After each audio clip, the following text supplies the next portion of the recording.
ॐ अज्ञानतिमिरान्धस्य ज्ञानाञ्जनशलाकया चक्षुरुन्मिलितं येन तस्मै श्रीगुरुवे नमः। श्रीचैतन्यमनोभीष्टं स्थापितं येन भूतले स्वयं रूप कदा मह्यं ददाति स्वपदान्तिकम्।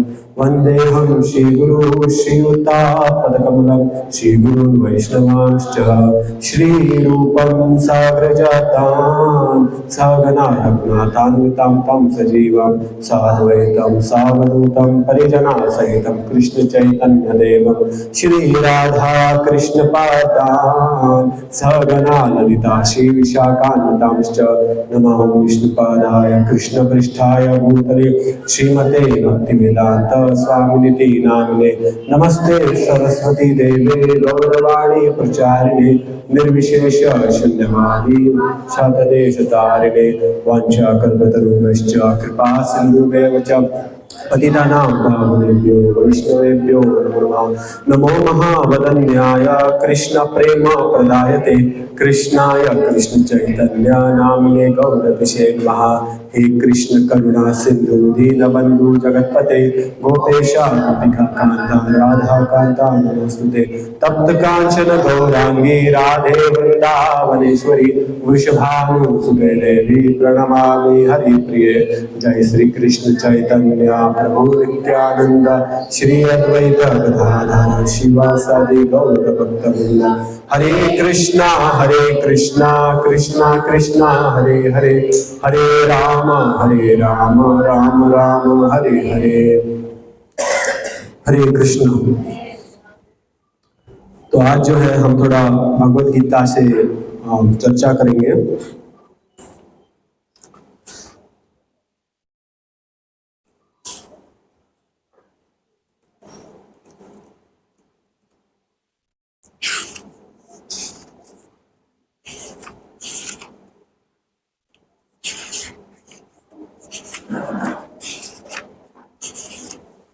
तो आज हम अध्याय 14 इस पर थोड़ा कुछ चर्चा करेंगे। तो मेरे पास हिंदी में इसका पुस्तक था तो मैंने इसलिए हिंदी में लिया है ताकि हम हिंदी में थोड़ा इस पे चर्चा कर सकें। ठीक है। अध्याय 14 का नाम क्या है? हाँ, प्रकृति के 3 गुण, 3 मोड्स ऑफ मटेरियल नेचर, इसे हम इंग्लिश में कहते हैं। मतलब प्रकृति के 3 गुण, तो उन पे आज थोड़ा बहुत हम चर्चा करेंगे। तो थोड़ा डिसाइड भी करेंगे। श्री भगवान वाच परम भूयः प्रवक्ष्यामि ज्ञानानां ज्ञानमुत्तमम् यज्ञात्वा मुनयः सर्वे पराम सिद्धिमितो गतः। इसका अर्थ इस प्रकार से है, भगवान ने कहा अब मैं तुमसे समस्त ज्ञानों में सर्वश्रेष्ठ इस परम ज्ञान को पुनः कहूंगा जिसे जान लेने पर समस्त मुनियों ने परम सिद्ध प्राप्त की है। मतलब भगवान यहाँ पर क्या कह रहे हैं कि अभी वो जो है अर्जुन को सर्वश्रेष्ठ ज्ञान बताने वाले हैं जिसको जानकर बहुत सारे मुनियों ने परम सिद्धि को प्राप्त किया हुआ है। इसीलिए ये जो विषय है बहुत ज्यादा जरूरी है और हमारे लिए बहुत प्रैक्टिकल भी है, क्योंकि हम इस संसार में रहते हैं तो इस संसार के विषय में हमें जान लेना चाहिए। अगर इस संसार में रहते हुए भी हमको भगवान की प्राप्ति कैसे करनी है तो ये इस संदर्भ में, इस विषय में, इस अध्याय में बताया गया है। तो बहुत सारे वर्सेस हैं यहाँ पे, तो उसमें नहीं जाएंगे। तो आज का जो टॉपिक है वो क्या है? सात्विक लाइफ। सो सत्व गुण के ऊपर आज थोड़ा चर्चा करेंगे। ठीक है। तो यहाँ पे कहते हैं सत्वम रजस्तम इति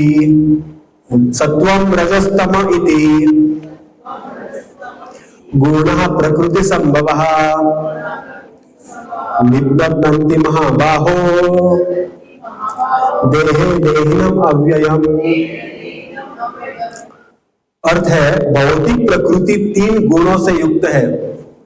ये है सतो, रजो तथा तमो गुण।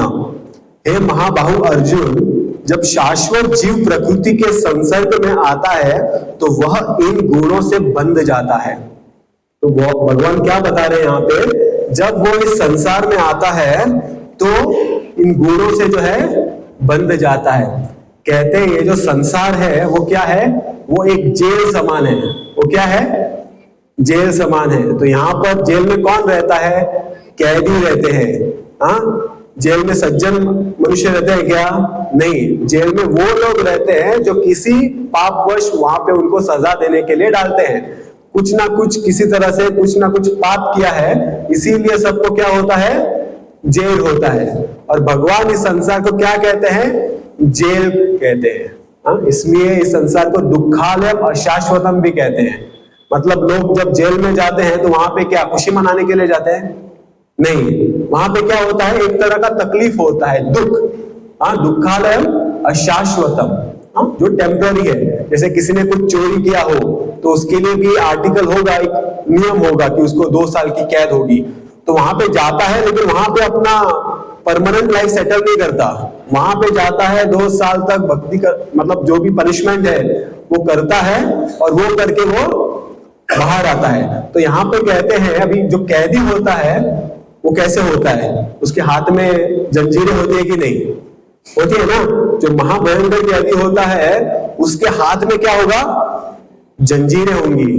तो अभी हमारे पास ऐसे जंजीरें हैं क्या, हमारे हाथ बंधे हुए हैं, लेकिन हमको दिख नहीं रहा है। तो भगवान यहाँ पे कह रहे हैं हम सब यहाँ पर कैदी हैं और हमारे हाथ और पैरों में भी जंजीरें हैं, लेकिन हमें वो दिख नहीं रहे। ये जंजीरें क्या है, वो 3 गुण हैं। वो कौन से हैं, सत्व, रजस और तम। सत्व मतलब मोड ऑफ गुडनेस, रजस मतलब मोड ऑफ पैशन और तम मतलब मोड ऑफ इग्नोरेंस।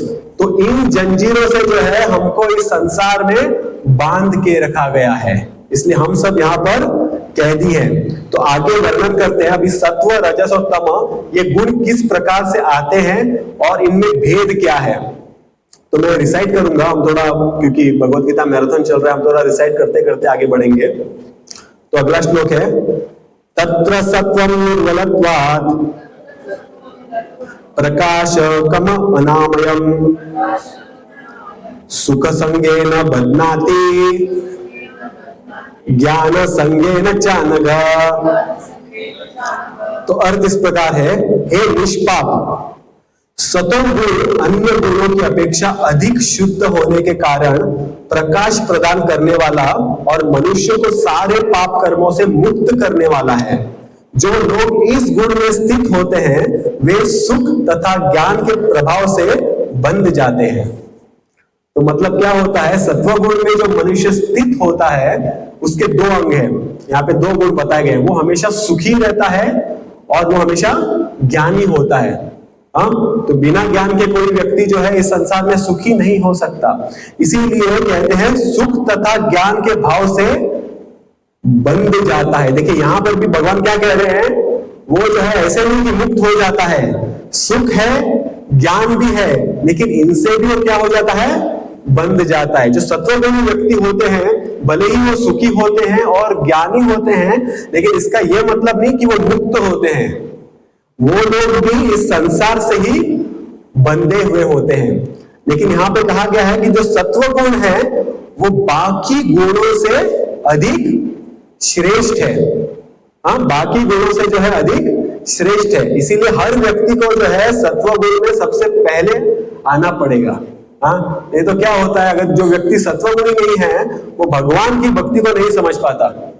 आप सब लोग यहाँ पर बैठे हैं, सुन रहे हैं कि कहीं ना कहीं सत्वगुण है।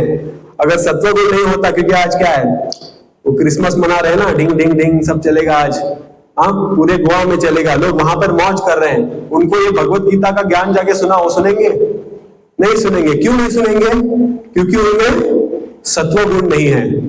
उनमें क्या भरा है? रजस और तमोगुण।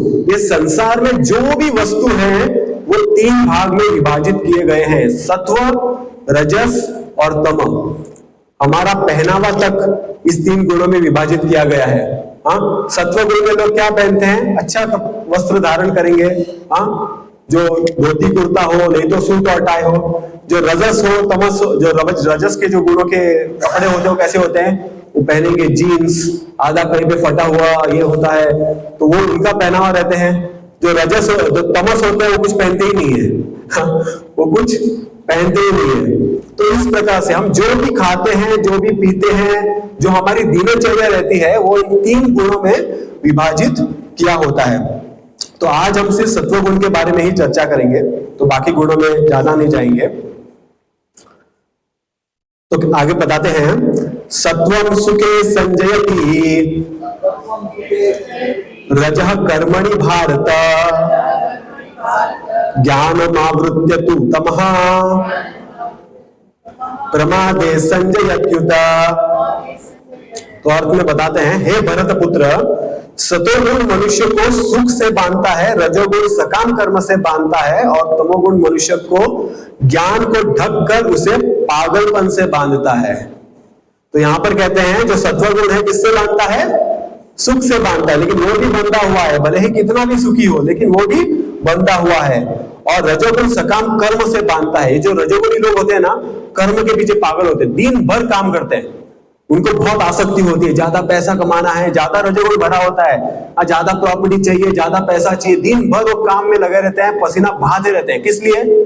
केवल कुछ इस संसार में कमाने के लिए। तो ये रजोगुण का जो है गुण है। कहते हैं ना, दिल मांगे मोर, उनको हमेशा क्या चाहिए, और चाहिए, कभी संतुष्ट नहीं रहते। एक बंगला हो दूसरा चाहिए, एक गाड़ी हो दूसरा चाहिए। तो रजोगुण इस प्रकार से मन पे हावी होता है कि कभी मन को संतुष्ट होने नहीं देता। वो हमेशा चाहता है और कितना भी उसे लो, लेकिन हमेशा उसको और चाहिए। और कहते हैं जो तमोगुण है वो मनुष्य के ज्ञान को ढक कर उसे पागल बनाता है। ये व्यक्ति बहुत इंद्रिय तृप्ति करते हैं, इसीलिए आप देखेंगे बहुत सारे जो व्यक्ति होते हैं पागल होते हैं इस संसार में। आप पाश्चात्य देश में जाएंगे ना, हर एक व्यक्ति, मतलब कहते हैं वहां पे हर तीसरे मनुष्य में एक व्यक्ति पागल है। कहीं ना कहीं उसका दिमागी स्क्रू जो है वो ढीला हो चुका है, क्योंकि तमोगुणी है। हमारी जो पूरी दिनचर्या है वो तमोगुणी है। पहले के जमाने में क्या होता था, लोग सुबह सुबह उठते थे, हाँ, बाद में क्या होता था, शाम को जैसे सूर्यास्त होता है सो जाते थे। लेकिन अभी क्या हो चुका है, अभी नाइट ड्यूटीज चल रहा है, नाइट डिस्कोस चल रहे हैं, नाइट पब चल रहे हैं। हाँ, अधिक लोग 2-3 बजे अभी सोते हैं। पहले के जमाने में क्या होता था, आज भी आप मायापुर में जाएंगे तो वहां पर गुरुकुल है, और वहां पे सारे पाश्चात्य देश के बच्चे हैं। हम मिले थे कुछ कई साल पहले गए थे, तो 40-45 वहां पे बच्चे थे। तो वो अपनी दिनचर्या हमें बता रहे थे, किस प्रकार से सुबह 2-2:30 बजे उठते हैं, स्नान करते हैं, बाद में मंगला होती है, जप करते हैं, बाद में खेती पूरा सिखाया जाता है उन्हें, अलग अलग ज्ञान दिया जाता है। जैसे ही 6:30 बजता है, सब लोग अपने अपने कमरे में और सो जाते हैं। इसीलिए आप यहां पर से थोड़ा दूर अगर गोकुल धाम जाएंगे, आप लोग कितने लोग गोकुल धाम गए हैं? अरे कोई नहीं गया, आपको जाना चाहिए। गोकुल धाम यहाँ से मुझे लगता है बस कुछ 2-3 घंटे के दूरी पर होगा, बहुत पास है। बेलगाम का जो रोड है वहां पर गोकुल धाम है। मतलब वहां पर जो है एक हमारी जो वैदिक संस्कृति है उसको लाने का प्रयास किया गया है। बहुत ही सुंदर जगह है। वहां पे कुछ ब्रह्मचारी रहते हैं, वहां पे लाइट बल्ब भी नहीं है, वहां पर कुछ भी नहीं है। वहां पे जो पूरा हम घर भी है वो मिट्टी का बनाया है, गोबर से बनाया है। वहां पे आपको बहुत ही सुंदर अल्टर देखने को ऐसा नहीं मिलेगा, ऐसा कुछ वुड नहीं होगा, ऐसा कुछ प्लास्टिक कुछ नहीं। वहां पे बस एक गोबर का अल्टर है, वहां पे विग्रह रखे हैं, वहां पे लोग भजन कीर्तन करते हैं, वहां पे खेती करते हैं, अनाज उगाते हैं। ऐसे नहीं अभी हमारा क्या है, कुछ भी चाहिए तुरंत, अभी तो मुझे लगता है ब्लिंकिट और ये कुछ आ गया है, तुरंत फोन मारते हैं वहां से आ जाता है। क्या मिलता है, कैसा होता है, कुछ परवाह नहीं, थोड़ा पैसा दो ले लो। हाँ, आजकल सब लोगों को क्या फास्ट फॉरवर्ड चाहिए, किसी के पास वक्त नहीं है। लेकिन प्रभुपाद जी हमेशा बताते थे, उनका प्रिंसिपल था simple living and high thinking. क्या था? सिंपल लिविंग हाई थिंकिंग, मतलब क्या, सरल जीवन जीना है और उच्च विचार रखने हैं। हमारा क्या हो गया है, high living and simple thinking हो गया है। हाँ, हम सोचते बड़े बड़े हैं लेकिन जीवन सरल है हमारा, कुछ फायदा नहीं है। तो इस प्रकार से हमारा हो गया है। तो इसीलिए सिंपल लिविंग हाई थिंकिंग, उच्च विचारधारा होनी चाहिए। तो इसीलिए सत्वगुण में आना बहुत ज्यादा महत्वपूर्ण है। इसके आगे बताते हैं, सर्वकारेषु देहेऽस्मिन् प्रकाश उपजायते, ज्ञानं यदा तदा विद्या विवृद्धम सत्वमित्युत। तो अर्थ है, सतोगुण की अभिव्यक्ति को तभी अनुभव किया जा सकता है जब शरीर के सारे द्वार ज्ञान के प्रकाश से प्रकाशित हो। बहुत ही सुंदर। मतलब सत्वगुण कैसे अनुभव होगा? घर बैठे बैठे नहीं होगा। सत्वगुण को प्रकाशित करने के लिए हमारी जो सारी इंद्रियां हैं वो ज्ञान से प्रकाशित होनी चाहिए। ज्ञान नहीं है तो सत्वगुण नहीं मिलेगा। हम क्या करेंगे? घर पे सोते रहेंगे। जैसे प्रभु जी अभी बता रहे थे कि सुबह उठकर ऑनलाइन जपा में आना चाहिए। हाँ, तो ये भी सत्वगुण का एक अंश है। तो सत्वगुण हमें बताता है कि सुबह का समय, जो ब्रह्म मुहूर्त का समय है, वो क्या होता है? हमें सुबह उठकर जप करना है, कम से कम प्रयास करना है। हाँ, जब आप किसी भी वक्त कर सकते हैं, लेकिन सुबह उठकर जप करने से हमको अधिक फल लाभ होता है। जैसे कोई एक हमारे भक्त उदाहरण दे रहे थे, आपको मान लो पंजी से पोरवरी माना हो। अभी तो पंजी से पोरवरी 1-1.5 घंटा लगता ही है, लेकिन मान लो आपको पंजी से पोरवरी माना हो, हाँ, तो कितना समय चाहिए आपको अभी आने के लिए? 6:30 बजे कितना समय लगेगा आपको? 40-45 मिनट्स तो लगेगा ना। लेकिन वही आपको पंजी से पोरवरी सुबह 5 बजे आना हो तो कितना समय लगेगा? तुरंत पहुंच जाएंगे, कितना भी रास्ता खराब हो, क्योंकि सुबह कोई मिलने नहीं वाला, पूरा ट्रैफिक नहीं होता सुबह। तो इसी प्रकार से हमारा मन का भी ट्रैफिक होता है। सुबह सुबह जब हम सो के उठते हैं, मन में कुछ विचार नहीं होते। आप जब करोगे आपको अच्छा अनुभव मिलेगा। जैसे जैसे दिन आगे बढ़ता है, सत्वगुण से रजोगुण हावी होने लगता है, मन में अलग अलग विचारधाराएं उत्पन्न होती है। आप सोचेंगे जॉब में क्या चाहिए, क्या खाना बनाना है, आज क्या होगा, मेरा क्या शेड्यूल है, इसी बात में मन पूरा व्यस्त हो जाता है। इसमें आप जब करोगे तो आपको उतना फायदा नहीं मिलेगा। हाँ, वही जो 2 घंटे में सुबह हो सकता है, आपको कितना 3-4 घंटा लगेगा अगर शाम को करेंगे तो।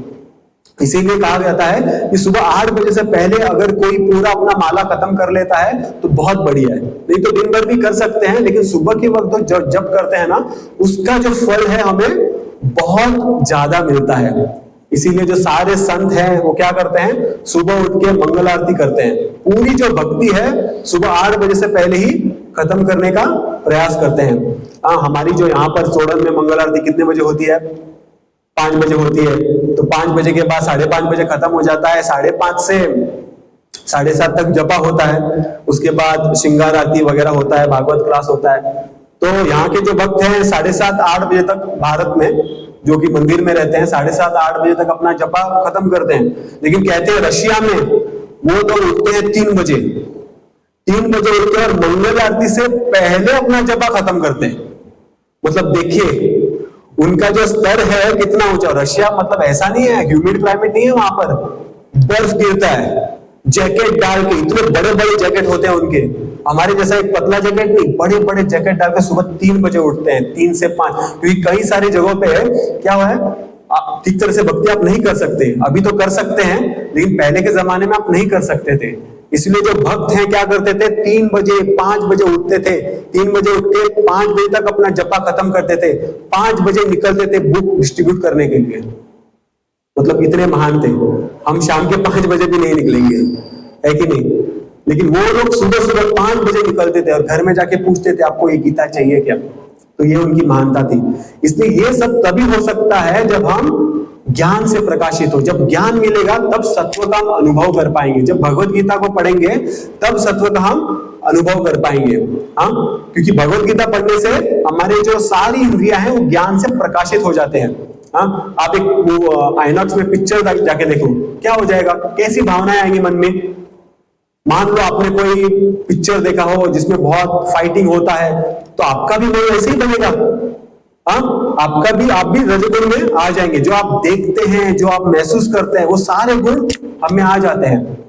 तो इसीलिए सत्वगुण में आना चाहिए, जैसे भगवान यहाँ पे बता रहे हैं। उसके पश्चात तो बहुत है, लेकिन आगे बढ़ेंगे तो कहते हैं यदा सत्वे प्रवृद्धे तु प्रलयं याति देहभृत् तदोत्तम विदाम लोकान अमलान प्रतिपद्यते। तो इसका अर्थ है, ये बहुत ज्यादा जरूरी है। तो कहते हैं जब कोई सतोगुण में मरता है, जब कोई सतोगुण में मरता है तो उसे महर्षियों के विशुद्ध उच्चतर लोकों की प्राप्ति होती है। जो अपना संपूर्ण जीवन जो सत्वगुण में बिताता है, तो जब वो मरेगा तो उसे क्या हो जाएगा? स्वर्ग लोक की प्राप्ति हो जाएगी। इसीलिए भी बहुत ज्यादा जरूरी है। कहते हैं इस कलयुग में 99% जो लोग हैं वो नरक को वास होते हैं। कहाँ जाते हैं? नरक में जाते हैं। क्यों? क्योंकि सत्वगुण में कोई नहीं होता है। सत्वगुण में यदि कोई होगा तो कम से कम उसे स्वर्ग लोक की तो प्राप्ति होगी। आगे वर्णन करते हैं जो रजगुण में होता है उसे वापस इस संसार में जन्म मिलता है, और जो तमोगुणी व्यक्ति होता है उसे नरक लोक का वास मिलता है। इसीलिए अगर किसी को नरक में नहीं जाना है तो क्या करना चाहिए? सत्वगुण की प्राप्ति करनी चाहिए। जो भी सत्वगुण में है उसे अपनाना चाहिए। तो इसीलिए सत्वगुण अपनाना बहुत ज्यादा जरूरी है। बिना सत्वगुण अपनाए हमें भगवान की प्राप्ति नहीं हो सकती। तो जो भी तमोगुणी है, रजगुणी है, उससे उठकर हमें सत्वगुण में आने का प्रयास करना चाहिए, क्योंकि इस गुण में आकर ही हमें ज्ञान की प्राप्ति होती है, और ज्ञान प्राप्त करके हम भगवान की भक्ति में आगे प्रगति कर सकते हैं। अभी सत्वगुण में आना कैसे है, वो सबसे बड़ा प्रश्न है।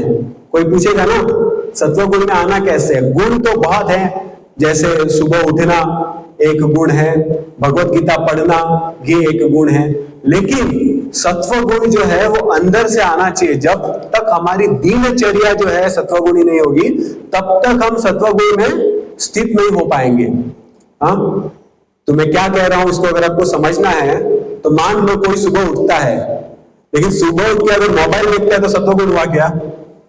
तो क्या फायदा हुआ? मतलब सुबह उठना सात्विक है, सुबह का जो समय है वो सात्विक है। सुबह उठ के कुछ वीडियो देख रहा है और कुछ मोबाइल स्क्रॉल कर रहा है, रील्स देख रहा है, तो क्या फायदा हुआ?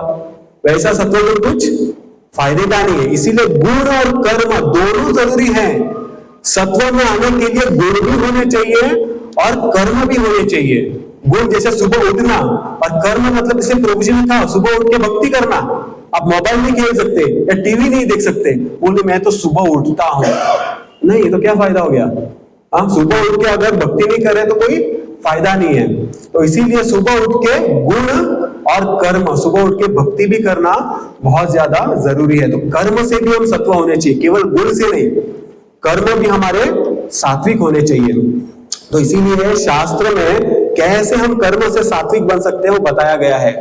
ये संसार में 4 महापाप गिनाए हैं, आप सब लोगों को पता होगा। जो धर्म है वो 4 पैरों पर स्थित है। धर्म जो है वो बैल का रूप धारण करती है। जैसे गाय जो है पृथ्वी का प्रतिनिधित्व करती है, उसी प्रकार से बैल जो है धर्म का प्रतिनिधित्व है। बैल के 4 पैर होते हैं, कौन कौन से? सत्य, दया, सत्य, दया, तपह, शौच।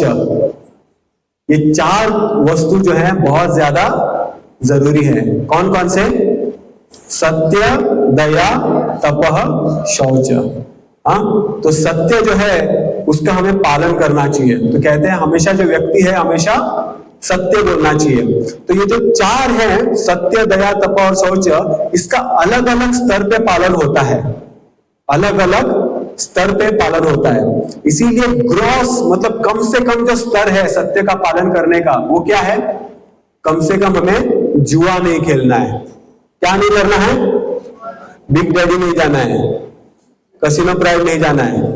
मुझे लगता है भारत के भिन्न भिन्न देशों, अलग अलग प्रांतों से लोग आए हैं केवल कसिनो में जाने के लिए।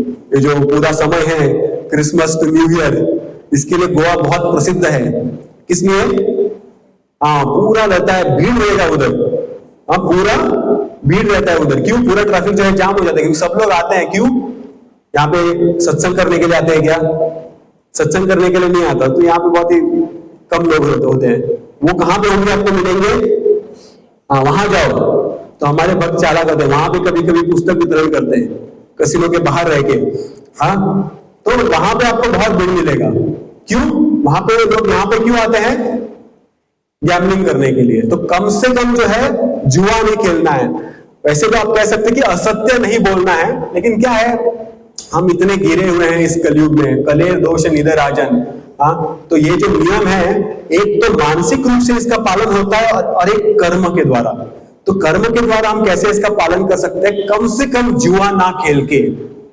हाँ, कभी कभी मुंह से अशब्द भी निकल जाते हैं, लेकिन कम से कम जुआ नहीं खेलना है। तो ये जो अंग है भंग हो जाता है। दूसरा क्या बोला? दया। ये भी बहुत ज्यादा जरूरी है। हाँ? दया होनी चाहिए। दया मतलब क्या? दया मतलब क्या? सात्विक आहार होना चाहिए। बहुत ही अच्छा बोला। दया मतलब सात्विक आहार होना चाहिए। दया का मतलब ये नहीं कोई बेचारा बीमार है, यार ये बीमार है बेचारा, ये दया नहीं होती। हाँ, ये दया नहीं है। दया जो है वो एक सेंटिमेंटल फीलिंग नहीं है। It is not a sentimental feeling. हाँ, किसी के प्रति बुरा लगना, मैं कितना दयालु नहीं। अगर बुरा लग रहा है तो कर्म भी वैसे होने चाहिए। तो इसीलिए जो है हमारे पूरे शास्त्र में कहा गया है कि सात्विक आहार होना चाहिए। तो सात्विक आहार मतलब क्या? अब पत्रम पुष्पम फलम तोयम यो में भक्त्या प्रयच्छति। तो भगवान के जो भक्त हैं वो भगवान को क्या अर्पण करते हैं? पत्रम पुष्पम फलम तोयम, ये चार ही वस्तु। इसके अलावा जो भी है वो क्या है? वो सात्विक नहीं है। तो इसीलिए हर एक मनुष्य को, जिसको भी सत्व गुण में आना है, उसका जो आहार है सात्विक होना चाहिए। सात्विक मतलब क्या? सुबह सुबह उठकर क्या पीना है? हाँ, पानी पीते हैं। पानी पीते हैं। और मुझे तो लगा कुछ और पीते हैं। हाँ, तो कहते हैं सतयुग का दूध, त्रेता का दही और द्वापर का घी, कलयुग की चाय फूक फूक के पी। हाँ, तो कलयुग में क्या लोगों को चाहिए? कलयुग में लोगों को चाय चाहिए। मतलब और कुछ चले ना चले, वो दुकानदार अपने ठेले पे चाय रखेगा। उसको पता है कि सब लोग आएंगे, 5-5 रुपए का, 10-10 रुपए का चाय तो जाएगा, बिना चाय का तो होता ही नहीं है। हाँ, तो इसीलिए सात्विक आहार होना चाहिए। आप ऐसे नशीले पदार्थ खाएंगे, आपको पता होगा चाय पत्ती और इसमें भी थोड़ा नशीले पदार्थ होते हैं। और सात्विक आहार का मतलब हम जो भी खाते हैं, अन्न ग्रहण करते हैं, वो सात्विक होना चाहिए। हाँ, अहिंसा होना चाहिए, उसमें कोई हिंसा नहीं होनी चाहिए। आजकल तो दूध भी हिंसा से मिलता है। हाँ, इसीलिए हमने क्या किया, इस्कॉन में सारे जो सेंटर्स हैं बाहर का दूध भी बंद कर दिया है। और किसी भी पशु पक्षी को हानि पहुंचाए बिना जो हमको मिलता है वो हमें सेवन करना चाहिए। सात्विक लाइफ मतलब क्या? सिनलेस लाइफ, निष्पाप जीवन। सात्विक जीवन मतलब निष्पाप जीवन। दूसरों को कोई तकलीफ दिए बिना जो मिलता है वो ही हमें ग्रहण करना है, चाहे वो अन्न हो, फल हो, फूल हो। हाँ, आप किसी फल को तोड़ के खाओ, वो चीखेगा, चिल्लाएगा, उसके अंदर से रक्त बहेगा? नहीं बहेगा। हाँ, तो मैं 2011 में बंबई गया था, तो वहां पे हमें प्रवचन दे रहे थे। तो वो जो प्रवक्ता था उसने हमें इतना ही बोला, अगर आपको इतनी लालसा होती है कुछ खाने की, हाँ, पशु को खाने की, तो एक दिन आप जाओ, उसको काटो, मारो और खाओ। अब में हिम्मत होती है तो देख लो। हाँ, नहीं होगी, क्योंकि आप देखेंगे वो इतना सरल मासूम पशु है, उसकी 2 आंखें हैं, उसमें भी रक्त बहता है, आप उसको मारोगे तो नहीं सहन कर पाओगे। हाँ, मान लो कि अगर कोई क्या बोलते स्लॉटर हाउस है, उसको अगर शीशे हो, बाहर का व्यक्ति अगर देखेगा किस प्रकार से पशुओं की हत्या होती है, तो बहुत सारे लोग खरीदेंगे भी नहीं। क्यों? उसमें बहुत हिंसा है, बहुत हिंसा है। जिस प्रकार से हम जीव हैं उस प्रकार से पशु पक्षी ये सारे भी जीव हैं। इसीलिए बहुत ही बड़ा पाप होता है। इसीलिए हमें जो है सात्विक आहार को है ग्रहण करना है। हाँ, क्योंकि वो जो पशु है, पक्षी है, वो भी क्या है? जीव है। और हम क्या कर रहे हैं, बहुत से लोग ना इस संसार में तर्क देते हैं, प्रोटीन कैसे मिलेगा हमको। दूसरा तर्क क्या देंगे, एक भगवत गीता में ही श्लोक है जो कहते हैं हर एक जीव दूसरे जीव पर आधारित होता है। मतलब एक जीव दूसरे जीव से ही पोषण उसको प्राप्त होता है। हाँ, तो मनु संहिता में कहा गया है हमारा जो जीवन है मनुष्य या मानव, ये शब्द कहां से आया? मनुष्य शब्द आया मनु से, क्योंकि हम सब मनु के डिसेंडेंट्स हैं। और मनु ने एक ग्रंथ लिखा जिसका नाम है मनु संहिता। तो उसने मनु ने लिखा कि जो मनुष्य है उसका आहार कैसा होना चाहिए, उसका दिनचर्या कैसा होना चाहिए, तो उसमें सब कुछ उसने लिख दिया। और उसमें क्लियरली लिखा है कि मनुष्य क्या ले सकता है? धन धान्य, ग्रेन्स, पल्सेस, सब्जियां, फल, बस ये सब चीजें हमको लेनी है, इसके अलावा कुछ नहीं ले सकते। अगर आप हमारे शरीर को, बहुत से साइंटिफिक लोग तर्क विवाद करते हैं, नहीं वो शेर भी तो खाता है, ऐसा तर्क करते हैं। बाबा शेर केवल उसको पता है उसका खाद्य क्या है, उसके आगे घास डालो वो नहीं खाएगा। हाँ, शेर के आगे कभी घास डालो, घास खाएगा वो नहीं, उसको चाहिए उसका आहार फिक्स्ड। गाय के आगे मांस डालो वो खाएगी नहीं खाएगी, लेकिन मनुष्य सब खाएगा। उसको मांस चाहिए, घास चाहिए, दूध चाहिए, फल चाहिए, सब कुछ चाहिए।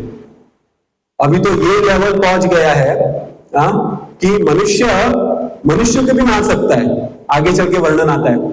ऐसे कुछ देश हैं जैसे अफ्रीका, वो साइड के देश हैं, मतलब क्या करते हैं पता है? वो लोग जो प्रेग्नेंट औरत होते हैं, प्रेग्नेंट औरत जैसे 9 महीना बच्चा पेट में होता है, तो उससे पहले ही अंदर से बच्चे को निकालते हैं, बेचते हैं और खाते हैं। मतलब ये है, मनुष्य का भी मांसाहार कर सकते हैं। इतना कहते हैं, बहुत से लोग बोलते हैं बहुत टेस्टी है, अरे वो टेस्ट नहीं होता। पहले तो उसको आप वैसे ही बिना पकाए नहीं खा सकते, वो आपको पकाना, मसाला डालना, फिर वो उसका टेस्ट आता है।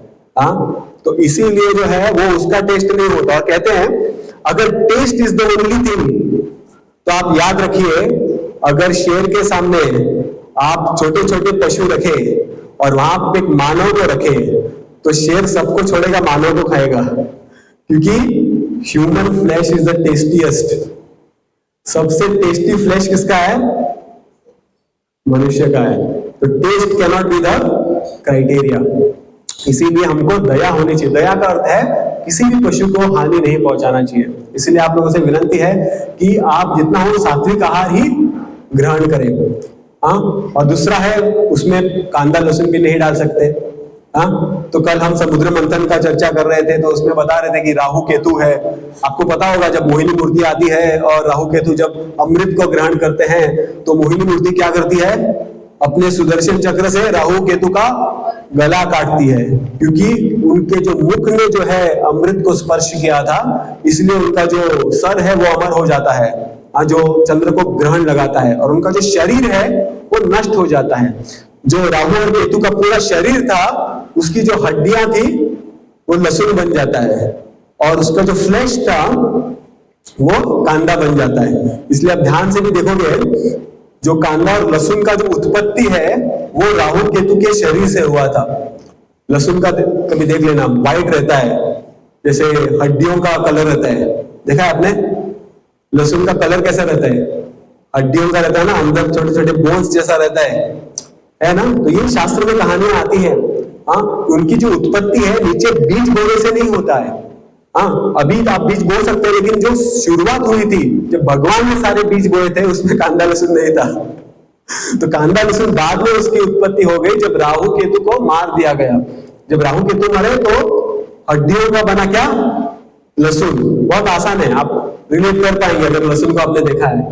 और कांदा क्या? लाल होता है ना, फ्लैश जैसा होता है कि नहीं? तो वो उनका क्या है? उनका जो मांस है उससे कांदा बन गया।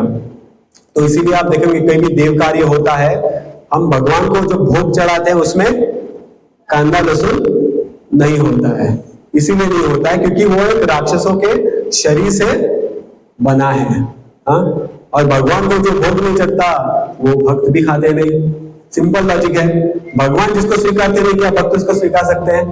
नहीं।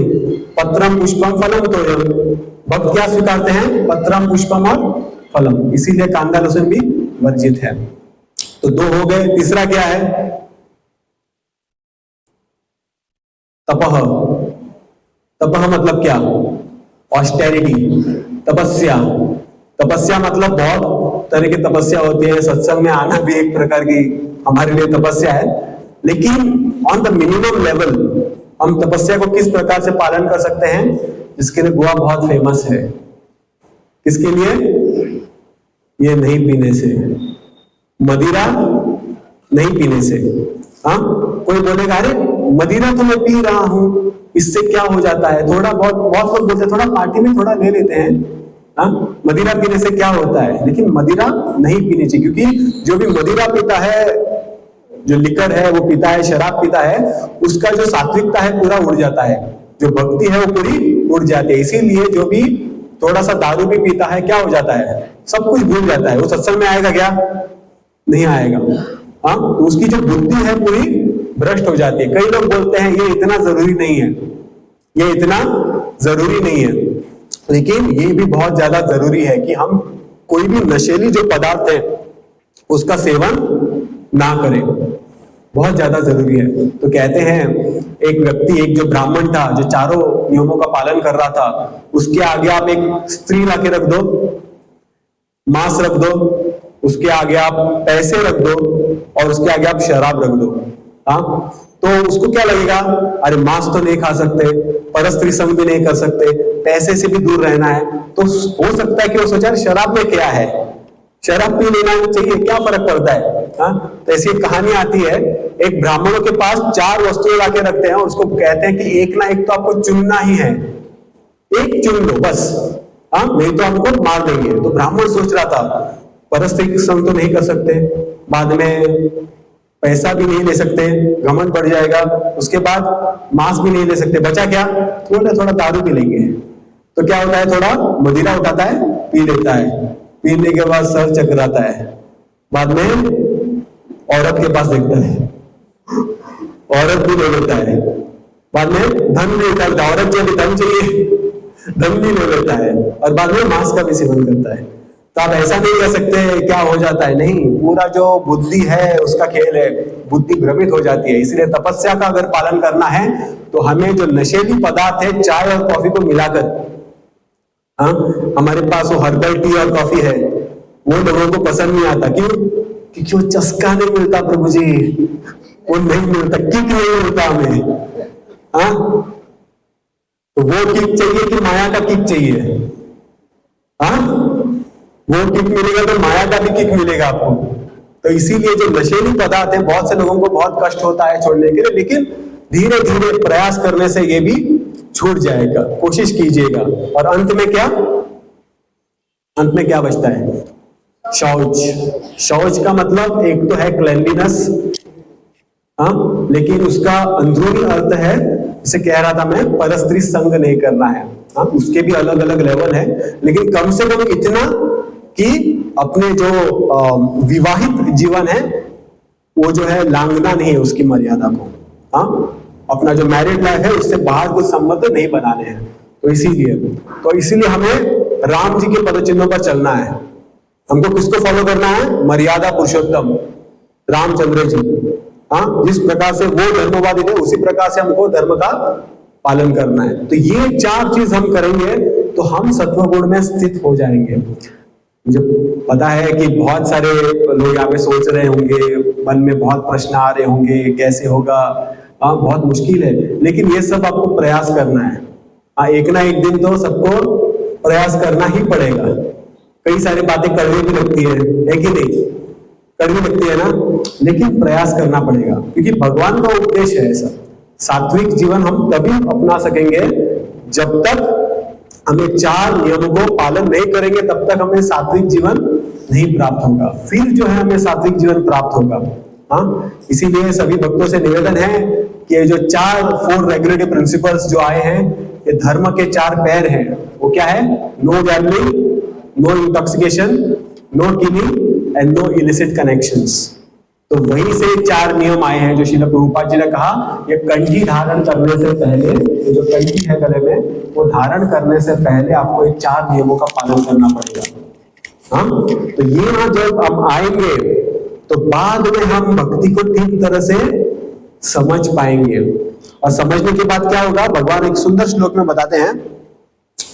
तो मैं पूरा फास्ट फॉरवर्ड करूंगा यहाँ पर और अंत श्लोक में जाऊंगा, जब भगवान 3 गुणों का वर्णन करते हैं और उनमें भेद बताते हैं, उसके पश्चात कहते हैं, बहुत ही सुंदर श्लोक है, मांच यो अव्यभिचारेण मांच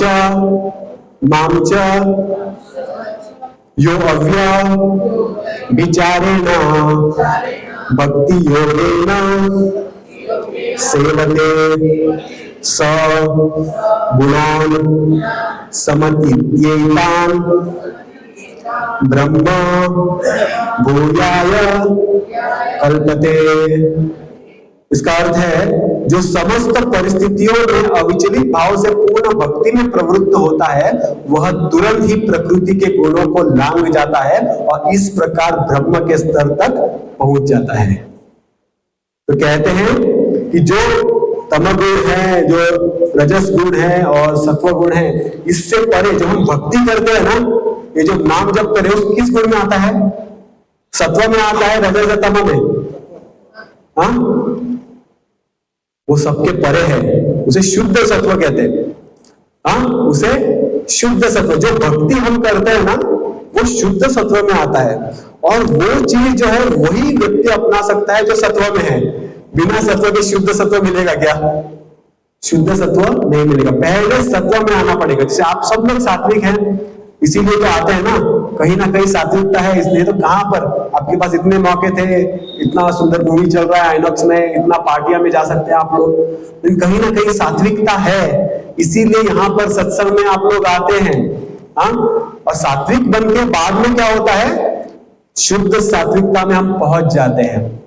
और वो कैसे? वो भगवान की कृपा से। ये 4 नियम जो है वो हमें सात्विकता पे स्थिर करता है। और जब हम 4 नियमों का पालन करते हैं और भगवान के ज्ञान को अर्जित करते हैं, भक्ति करते हैं, तो बाद में हमें शुद्ध सात्विकता जो है प्राप्त हो जाता है। जैसे कि कोई व्यक्ति रास्ते पे खड़ा है, वो तमोगुणी है, रास्ते पे है।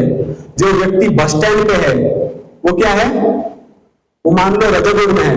और जो व्यक्ति एयरपोर्ट पे खड़ा है, वो सत्वगुण में है।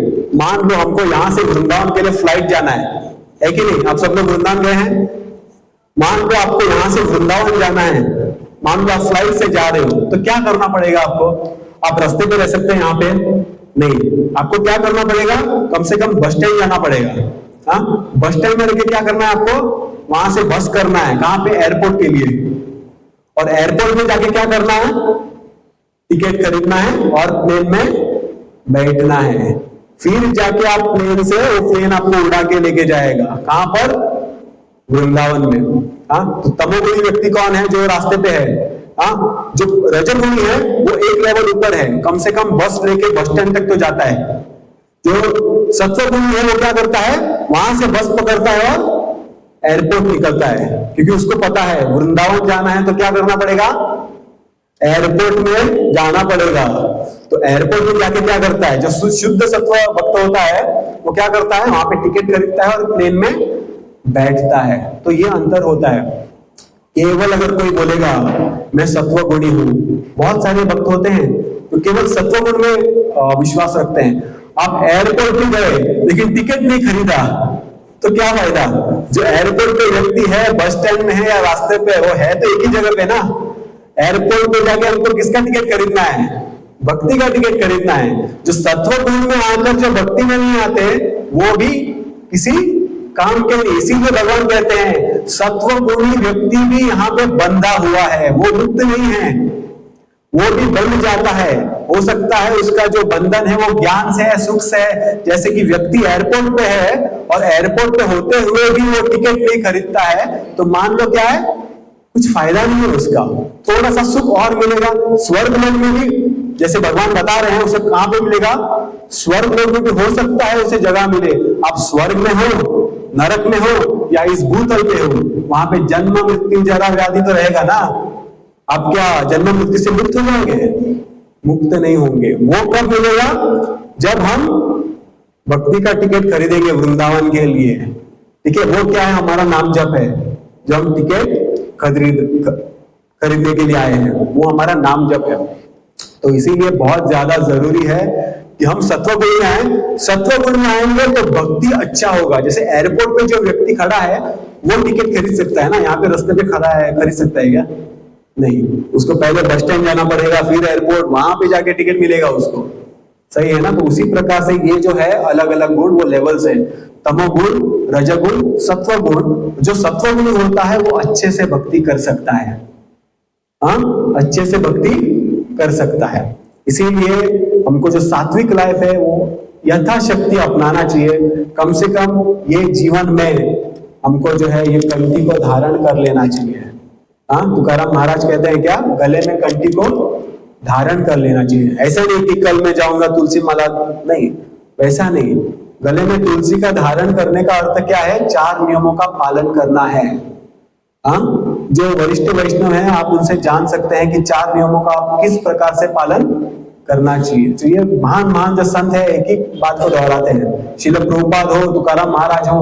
हाँ, तो एक बार श्रील प्रभुपाद जी जो है पाश्चात्य देश में प्रचार कर रहे थे और वहां के लोग मतलब सत्संग में भी लोग टूट के आते थे।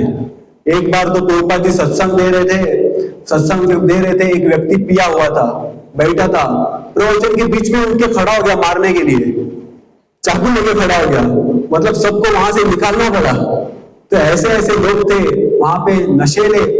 हाँ, एक प्रभुपाद जी के शिष्य थे, इनका नाम था श्याम सुंदर प्रभु, भक्त बन गए, कंठी धारण कर लिया। एक दिन पुलिस आ गया तो बोले जाना पड़ेगा। तो श्याम सुंदर प्रभु प्रभुपाद जी को बोले, पुलिस आया है, भक्त बनने से पहले मैं ड्रग का धंधा करता था। किसका करता था?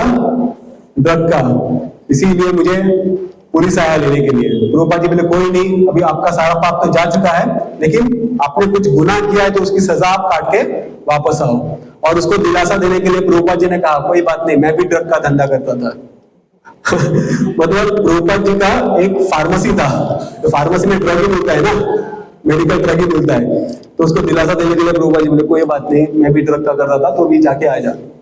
लेकिन प्रभुपाद जी ने ऐसे व्यक्तियों को जो नशा करते थे, जो नशेले थे, पदार्थों का सेवन करते थे, परस्त्री संग करते थे, जुआरी थे, ऐसे लोगों को पकड़ पकड़ के प्रभुपाद जी ने भक्त बनाया। एक व्यक्ति पूछा प्रभुपाद जी हमारी क्या योग्यता है कि हम अब ये भक्ति कर पा रहे हैं? प्रभुपाद जी बोली तेरी कोई योग्यता नहीं, वो तो मैंने किसी तरह से तेरे को योग्य बनाया है, इसीलिए तू कुछ कर पा रहा है। इसीलिए जो है प्रभुपाद जी के प्रति हमें बहुत बहुत कृतज्ञ होना चाहिए। हाँ, सत्व गुण में आने का प्रयास करना चाहिए और सत्व गुण में आके हम ठीक तरह से भगवान की भक्ति कर सकते हैं। एक बहुत ही लास्ट स्टोरी कह के मैं खत्म करूंगा। एक बार एक प्रभुपाद जी ने जब पाश्चात्य देश में पूरा प्रचार कर लिया, तो प्रचार करके वो आए वृंदावन में अपने पाश्चात्य देश के भक्त लेकर। तो वहां पर उन्होंने वृंदावन में पहले मंदिर नहीं बनाया। हाँ, वृंदावन में गेस्ट हाउस था, प्रशांत कृष्ण प्रभु जानते होंगे। हाँ, प्रभु जी जब प्रभुपाद जी थे तो आप उधर कॉलेज में पढ़ते थे। प्रभु जी साइकिल में जाते थे, बता रहे थे मुझे, साइकिल में जाते थे वृंदावन में प्रसाद लेने के लिए। हाँ, तो प्रभु जी थे तब जब प्रभुपाद जी थे। तो श्रील प्रभुपाद जी ने मंदिर नहीं बनाया, क्या बनाया? वहां पर एक गेस्ट हाउस बनाया ताकि भक्त लोग यहाँ पर आके रह सके वृंदावन में। तो पाश्चात्य देश के लोग लेकर आ गए। जब पाश्चात्य देश के लोग आ गए वृंदावन में, इतना अच्छा लगा उनको, पहली बार कृष्ण का दर्शन कर रहे हैं। तो वहां पे एक बहुत ही सुंदर मंदिर है राधा रमण का। आप लोगों को पता नहीं है, कभी आपने राधा रमण जी को देखा है तो आप देख लीजिए, बहुत ही सुंदर विग्रह, इतना ही छोटा है, बस इतना ही छोटा है, लेकिन उसकी आंखें बहुत सुंदर है। आप कभी दर्शन कर लीजिएगा, गूगल के माध्यम से तो कर ही सकते हैं। तो बहुत ही सुंदर विग्रह थे। तो एक जो पाश्चात्य देश का भक्त था उसे बहुत अच्छा लगा, वो हर रोज जाने लगा राधा रमण की आरती में और देखने लगा राधा रमण का श्रृंगार हो रहा है, आरती हो रहा है। जो पुजारी है वो पीछे मुड़कर देखा, अरे पहली बार पाश्चात्य देश से कौन आ गया? वृंदावन में फॉरेनर्स अभी आप तो मिलेंगे, तब 1970s में कोई फॉरेनर नहीं था, अभी जाएंगे ना भर भर के फॉरेनर्स है। हमारे इस्कॉन का मंदिर का नाम है अंग्रेजों का मंदिर, उसको क्या नाम दिया है वहां पे? क्योंकि भर भर के बाहर से लोग आते हैं वहां पे। तो एक भक्त था पाश्चात्य देश का, बार बार राधा रमण जी को सुंदर तरीके से देख रहा था। ये जो पुजारी था देख के चौंक गया, मतलब ये फॉरेनर कौन है, किस लिए आया है? एक दिन आया, दूसरे दिन आया, हफ्ता 2 हफ्ता हर दिन आ रहा है राधा रमण जी को देखने के लिए और जप कर रहा है, हरे कृष्ण महामंत्र का जप कर रहा है। तो ये जो ब्राह्मण है जो पूजा कर रहा था राधा रमण की, वो ब्राह्मण था तो बहुत ही प्रसन्न हो गया और इस फॉरेनर के पास जाके बोलता है, मुझे बहुत अच्छा लगा कि आप पाश्चात्य देश से यहाँ पर आए हो राधा रमण का दर्शन करने के लिए। और फिर बोलता है, अगर आप हर दिन ऐसे आओगे ना, पूरे जीवन पर्यंत अगर आप यहाँ पर आओगे तो हो सकता है अगला जन्म आपको भारत देश में मिलेगा। क्या करना पड़ेगा आपको? राधा रमण का आरती में हर रोज आना पड़ेगा, अगला जन्म भारत देश में मिलेगा। और बोलेंगे अगला जन्म जब होगा भारत देश में, फिर तू राधा रमण का दर्शन करने के लिए हर रोज आएगा ना, तो हो सकता है अगला जन्म तुझे वृंदावन में मिलेगा। और इसी तरह से तू दर्शन करने के लिए आते रहा तो हो सकता है अगला जन्म तुझे गोसाई का मिलेगा और फिर तुझे ये उपलब्धि प्राप्त होगी कि तू राधा रमण की सेवा कर सकता है। मतलब ये थोड़ा अपना गुणगान कर रहा था। हाँ, तो ये जो पाश्चात्य देश का व्यक्ति है गया श्रील प्रभुपाद जी के पास।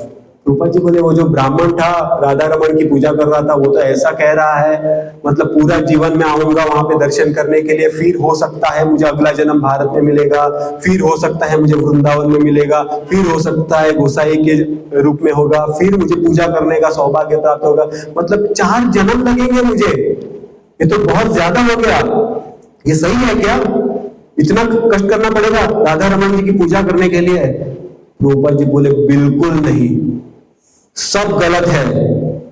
अगले दिन जब तुम राधा रमण के मंदिर में जाओगे तो उस पुजारी को कहना कि तुम सारी उम्र तक राधा रमण की सेवा करो, अगला जन्म तुम्हारा अमेरिका में होगा, वहां जाकर तुम जप करोगे हरे कृष्ण महामंत्र। हाँ, तो ये श्रील प्रभुपाद जी की महानता है। और ये प्रभुपाद जी ने सही में कहा, जो भी अभी हरे कृष्ण महामंत्र जप कर रहे हैं, जो भी सत्संग में आ रहे हैं, वो एक जन्म की तपस्या नहीं है। अगर मैं आपसे पूछूं कि आपको कितना समय लगा यहाँ पर आने के लिए, तो अगर आप कहेंगे केवल 1 घंटा लगा, 1.5 घंटा लगा, तो सही नहीं है। यहाँ पर आने के लिए, सत्संग में आने के लिए, हरे कृष्ण महामंत्र जप करने के लिए करोड़ों अरबों जन्मों की तपस्या हुई है, तब जाकर ये मनुष्य जीवन प्राप्त हुआ है। इसीलिए भगवान क्या कहते हैं, बहुनाम जन्मनाम अन्ते ज्ञानवान माम प्रपद्यन्ते वासुदेवं सर्वमिति स महात्मसु दुर्लभ। बहुत बहुत जन्मों के बाद ये संधि हमें प्राप्त हुई है कि हम सत्संग कर पा रहे हैं, हरे कृष्ण महामंत्र हम जप कर पा रहे हैं। तो ये हमारा सौभाग्य है, हाँ, कि हम यहाँ पर आज उपस्थित हैं और जप कर पा रहे हैं। हो सकता है अलग अलग जो यहाँ पर भक्त हैं अलग अलग स्तर पे हो, कोई थोड़ा सात्विक हो, कोई राजसिक हो, लेकिन हर एक जो व्यक्ति है यहाँ पर वो भक्त है। लेकिन धीरे धीरे हमें क्या करना है, अपने आप को ऊपर लेके आना है, सत्व गुण में लेके आना है। सत्व गुण में आने के बाद ही हम भगवान की जो भक्ति है अच्छे तरह से समझ पाएंगे। तो आशा करता हूं हम सभी लोग जो है सात्विकता की ओर बढ़ेंगे, हाँ, क्योंकि ये बहुत ज्यादा जरूरी है। हाँ, आज के समय में बहुत ज्यादा जरूरी है। तो इसीलिए सब लोगों से निवेदन है, मन में धारणा कीजिए, संकल्प कीजिए कि मैं भी कंठी को धारण करूंगा।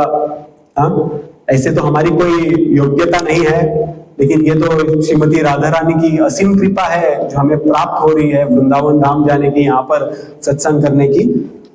तो उनके कृपा के पात्र हम बन पाए, ऐसी प्रार्थना करनी चाहिए। हरे कृष्ण।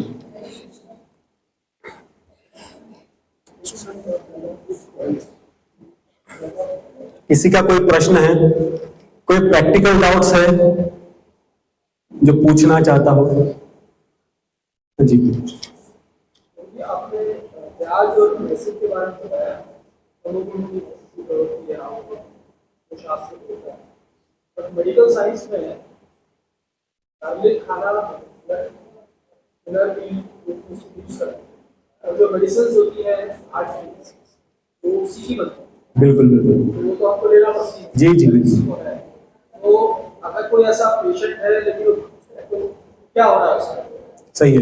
तो प्रभु जी ने बहुत ही सुंदर बात कही कि और ये बहुत सही है।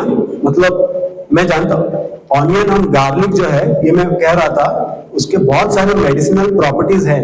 कहा जाता है कि राहु और केतु ने उस अमृत को स्पर्श किया था, इसलिए वो थोड़े गुण जो है कांदा और लहसुन में जो है आ गए हैं कि वो बहुत सारे लोग अपने बालों में भी कांदे का शैम्पू लगाते हैं, तो आंख में भी। तो बहुत सही बोले प्रभु जी ने कि उसके जो है मेडिसिनल प्रॉपर्टीज हैं।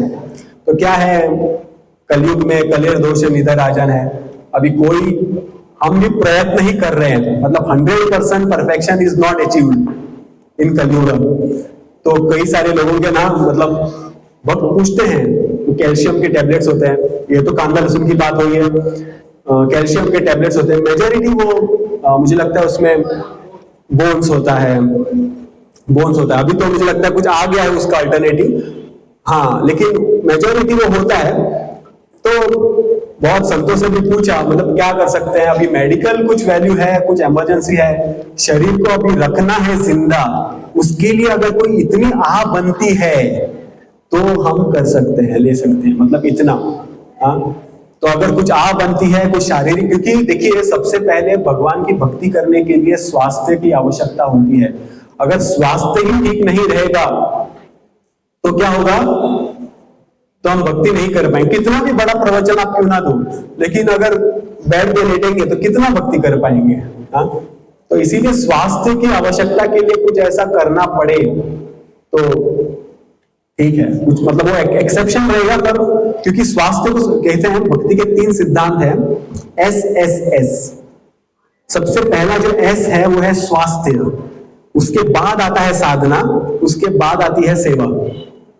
स्वास्थ्य अगर आपका बिगड़ गया तो साधना और सेवा के बारे में भूल जाना है। तो इसीलिए स्वास्थ्य का भी बहुत ज्यादा, इसीलिए भगवान कृष्ण गीता में आगे कहेंगे कैसे योगी बनना है, too much eating and too less eating is not good, too much sleep, too less sleep is not good. मतलब स्वास्थ्य का ख्याल रखना है, तो उसके लिए अगर आपको कुछ करना पड़े तो वो जायज होगा। प्रभुपाद जी ने भी एक बार, मतलब मैंने लेक्चर में सुना था, प्रभुपाद जी ने कहा कि अगर ऐसा वक्त आ गया है कि ये संसार के सारे जो वेजिटेशन है वो चले गए हैं, आपको कुछ भी वेजिटेबल्स उपलब्ध नहीं है, तो जीवित रहने के लिए आपको अगर कुछ खाना है तो अभी क्या कर सकते हैं। हाँ, क्योंकि जीवित रह के भक्ति करना है ना, तो इसीलिए मतलब वो एक एक्सेप्शनल, जैसे प्रभु जी ने कहा, डेफिनेटली एक एक्सेप्शनल सिचुएशंस हैं अगर भक्तों को कुछ टैबलेट्स लेना हो, लेकिन प्रयास, हमारे भक्त भी बहुत प्रयास करते हैं, वो कुछ ना कुछ अल्टरनेटिव फाइंड करने का प्रयास करते हैं, लेकिन और औषधि के रूप में तो डेफिनेटली ले सकते हैं, ऐसा कुछ इश्यू नहीं है। हाँ, लेकिन उसको नित्य रूप से सेवन तो नहीं कर सकते, क्योंकि कलयुग में आपको पता है हमारा जीवन कैसा है, 100% परफेक्शन नॉट पॉसिबल।